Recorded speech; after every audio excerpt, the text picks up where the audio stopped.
आम आदमी पार्टी की पंजाब सरकार के सत्ता में आने से पहले वादा किया गया था कि किसी भी डिपार्टमेंट को अपनी मांगों को लेकर धरना प्रदर्शन नहीं करना पड़ेगा, परंतु अब ऐसा लगता है कि ये बात केवल भाषणों तक ही सीमित रह गई थी, लेकिन अब जमीनी सच्चाई कुछ और ही बयां कर रही है।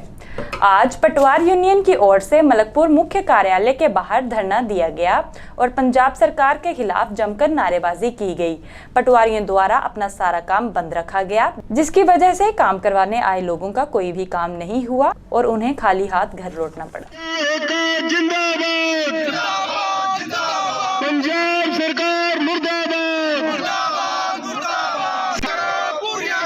साडियां हकी मंगा पूरियां करो।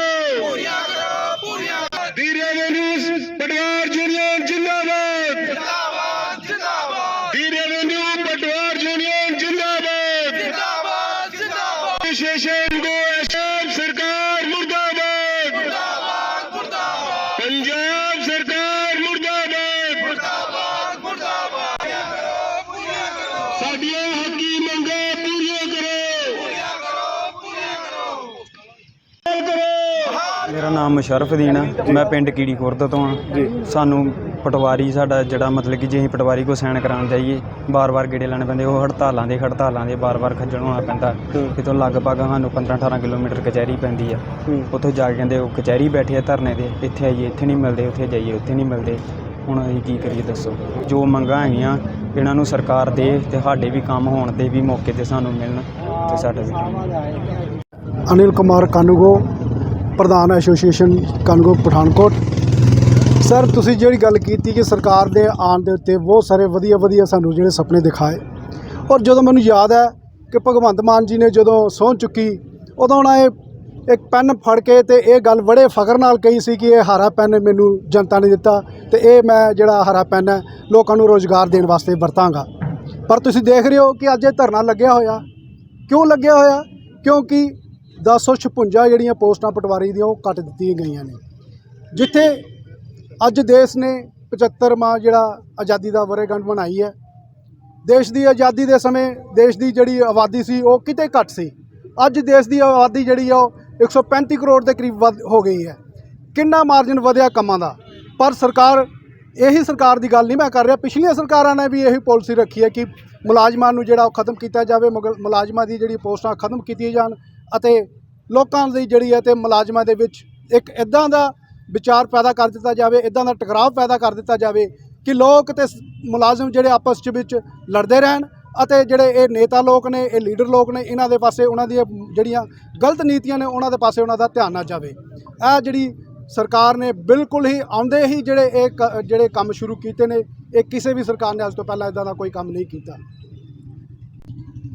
ਦੇਖੋ मैं अक्सर ही अपनी यूनियन की मीटिंगां दे विच गल करदा आया हाँ कि रोस धरनियां लई जिहड़ी साडी नीति है ये बहुत ही पुरानी है, तो शायद हुण जदों भी साडी पंजाब बॉडी की इस मतलब कोई मीटिंग होएगी तो इस धरने नूं किते कोई होर ही तरीका जिहड़ा ना दिता जाएगा, जिहदे विच सरकारां दीयां पोलां खोलीਆਂ जाणगीਆਂ, इन्हां दी जिहड़ियां गलत नीतियां ने वो पब्लिक दे विच लिआंਦੀਆਂ जाणगीਆਂ ਤਾਂ जो पब्लिक भी जागरूक होवे ਅਤੇ मुलाजम ਅਤੇ ਜਿਹੜੇ ਆਮ ਜਨਤਾ ਦਾ ਜਿਹੜਾ ਨਾਤਾ ਉਹ ਵਧੀਆ ਤਰੀਕੇ ਨਾਲ ਬਣਿਆ ਰਹੇ।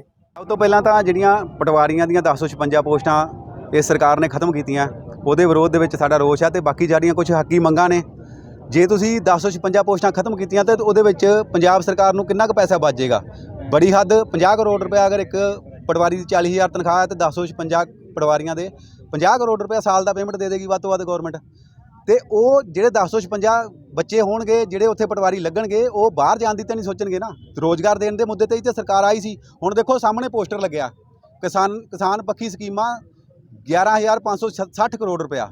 ਇਹ ਕਿਹੜੇ ਕਿਸਾਨਾਂ ਨੂੰ ਦਿੱਤਾ ਗਿਆ ਹੁਣ ਤੱਕ?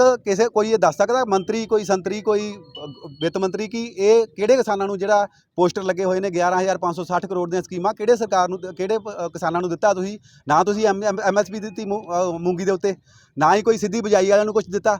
ਇਹ ਕਿੱਥੇ ਗਿਆ ਪੈਸਾ? ਸਿਰਫ ਇਹ ਪੋਸਟਰ ਲਾਉਣ ਵਾਸਤੇ 38 ਕਰੋੜ ਰੁਪਇਆ ਇੱਕ ਮਹੀਨੇ ਦਾ ਗੌਰਮੈਂਟ ਜਿਹੜੀ ਹੈ ਇਹ ਪੋਸਟਰਾਂ ਦੇ ਉੱਤੇ ਲਾ ਦਿੰਦੀ ਹੈ। ਤੇ ਕੀ ਅਸੀਂ ਸਾਡੇ ਜਿਹੜੇ ਪਟਵਾਰ ਦੀਆਂ ਪੋਸਟਾਂ ਘਟਾ ਕੇ ਇਹ ਪੈਸਾ ਗੌਰਮੈਂਟ ਦਾ ਪੂਰਾ ਹੋ ਜਾਏਗਾ? ਨਹੀਂ ਹੋ ਸਕਦਾ। ਇਹ ਇਹਨਾਂ ਜਿਹੜੀਆਂ ਗਲਤ ਸਕੀਮਾਂ ਦੀ ਅਸੀਂ ਨਿੰਦਾ ਕਰਦੇ ਹਾਂ ਤੇ ਇਹ ਸਾਡੀਆਂ ਜਿਹੜੀਆਂ 1056 ਪੋਸਟਾਂ ਆ ਇਹ ਜਲਦੀ ਤੋਂ ਜਲਦੀ ਸਰਕਾਰ ਬਹਾਲ ਕਰੇ। ਅਗਰ ਸਾਨੂੰ ਅਗਲੇ ਹਫਤੇ ਨਹੀਂ ਮੀਟਿੰਗ ਮਿਲੀ ਸਰਕਾਰ ਨਾਲ ਤੇ ਅਗਲੀ 26 ਤਰੀਕ ਨੂੰ ਸ਼ੁੱਕਰਵਾਰ ਅਸੀਂ ਫੇਰ ਇੱਥੇ ਹੀ ਧਰਨਾ ਲਾਵਾਂਗੇ। ਪੰਜਾਬ ਭਰ ਦੇ ਵਿੱਚ ਕਿੰਨੇ ਪਟਵਾਰੀਆਂ ਦੀ ਲੋੜ ਹੈ ਤੇ ਮੌਕੇ ਤੇ ਕਿੰਨੇ ਕੁ ਪਟਵਾਰੀ ਕੰਮ ਕਰ ਰਹੇ ਨੇ?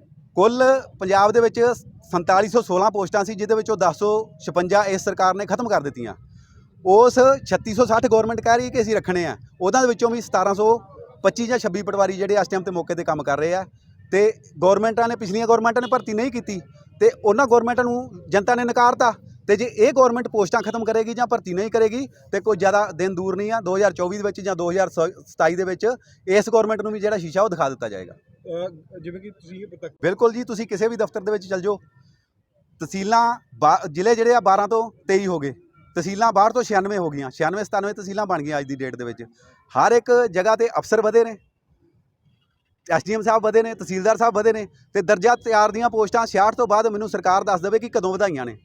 ਦਰਜਾ 3 ਜੇ ਮੁਲਾਜ਼ਮ ਆ, ਅਸੀਂ ਇਹ ਦੇਖ ਲਓ 4716 ਦੇ ਬਾਬਤ 1725 ਜਾਂ 26 ਕੰਮ ਕਰ ਰਹੇ ਹਾਂ। ਗਵਰਨਮੈਂਟ ਨੇ ਕਿਹਾ ਸੀ ਕਿ 1766 ਪਟਵਾਰੀ ਅਸੀਂ ਰਿਟਾਇਰ ਰੱਖਣੇ ਨੇ, ਉਹਨਾਂ ਦੇ ਵਿੱਚੋਂ ਵੀ 450 ਪਟਵਾਰੀ ਆਇਆ, ਬਾਕੀ ਆਏ ਨਹੀਂ ਹੈ ਕਿਉਂਕਿ ਇਸ ਸਰਕਾਰ ਦੇ ਨਾਂ ਤੇ ਸਾਨੂੰ ਨਹੀਂ ਲੱਗਦਾ ਕਿ ਅਸੀਂ ਮੁਲਾਜ਼ਮ ਆ। ਸਾਨੂੰ ਪਬਲਿਕ ਡੀਲਿੰਗ ਵਾਲੇ ਨੂੰ ਇਦਾਂ ਲੱਗ ਰਿਹਾ ਕਿ ਜਿੱਦਾਂ ਅਸੀਂ ਮੁਜਰਮ ਆ, ਕਿਉਂਕਿ ਸਰਕਾਰ ਜਿਹੜੀ ਆ ਇਹਨਾਂ ਦੀਆਂ ਪਾਲਿਸੀਆਂ ਹੀ ਇਹ ਇਦਾਂ ਦੀਆਂ ਨੇ ਕਿ ਜਿਹੜਾ ਵੀ ਕਿਹੜਾ ਹੈ ਕੰਮ ਹੋਣਾ ਤਾਂ ਮੁਲਾਜ਼ਮਾਂ ਦੇ ਨਾਲ ਹੈ ਤੇ ਮੁਲਾਜ਼ਮ ਇਹਨਾਂ ਨੇ ਰੱਖਣੇ ਨਹੀਂ। ਸਾਨੂੰ ਤਾਂ ਇਹੀ ਲੱਗ ਰਿਹਾ ਕਿ ਅਸੀਂ 4-5 ਸਰਕਲਾਂ ਦਾ ਕੰਮ ਕਰ ਰਹੇ ਹਾਂ, ਅਸੀਂ ਮੁਜਰਮ ਆ, ਅਸੀਂ ਬੰਦੀ ਬਣ ਕੇ ਕੰਮ ਕਰ ਰਹੇ ਹਾਂ ਜੀ।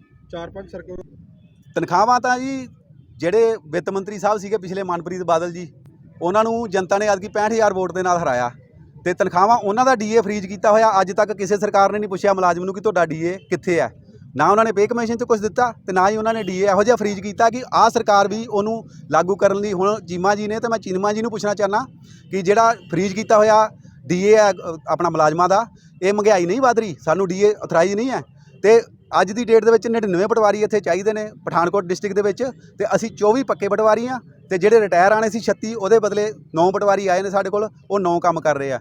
ਦੱਸੋ ਤੁਸੀਂ 99 ਬੰਦਿਆਂ ਦਾ ਕੰਮ 33 ਬੰਦੇ ਕਰ ਸਕਦੇ ਆ? ਅਸੀਂ 33 ਬੰਦੇ ਜਿਹੜੇ 99 ਬੰਦਿਆਂ ਦਾ ਕੰਮ ਕਰ ਰਹੇ ਆ। ਇਸ ਕਰਕੇ ਅਸੀਂ ਵਾਧੂ ਸਰਕਲਾਂ ਦਾ ਜਿਹੜਾ ਕੰਮ ਇਹ ਬੰਦ ਕਰ ਦਿੱਤਾ। ਅਸੀਂ ਬੱਚਿਆਂ ਦੇ ਸਰਟੀਫਿਕੇਟ ਕਰਦੇ ਸੀ ਕਿ ਬੱਚਿਆਂ ਨੂੰ ਨੌਕਰੀਆਂ ਮਿਲਣੀਆਂ, ਪਰ ਜਦੋਂ ਖੇਤ ਨੂੰ ਬਾੜ ਹੀ ਖੇਤ ਨੂੰ ਖਾਣ ਲੱਗ ਗਈ ਤੇ ਅਸੀਂ ਸਰਟੀਫਿਕੇਟ ਵੀ ਕਰਨੇ ਤਹਿਸ 'ਚ ਆ ਕੇ ਬੰਦ ਕਰ ਦਿੱਤੇ ਕਿ ਸਰਕਾਰ ਨੇ ਨੌਕਰੀਆਂ ਤਾਂ ਦੇਣੀਆਂ नहीं, साढ़े सर्टिफिकेट साइन किते की करनगे। अब आपके शहर पठानकोट में खुल गया है north India's first cruise line.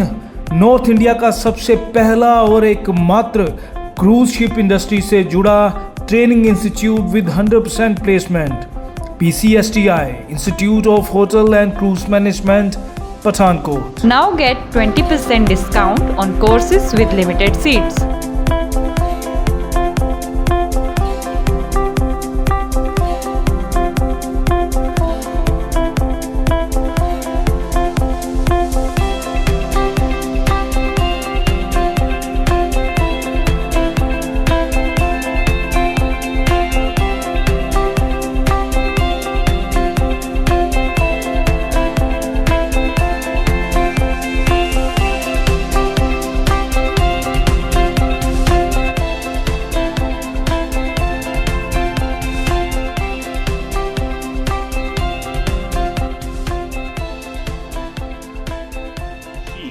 बेहतर व आधुनिक पसंद के लिए याद रखें Ragi home decor, care of Ragi distributors and promoters, ward number 11 near novelty mall, Mamun road, Pathankot. Contact us on 95400 6113.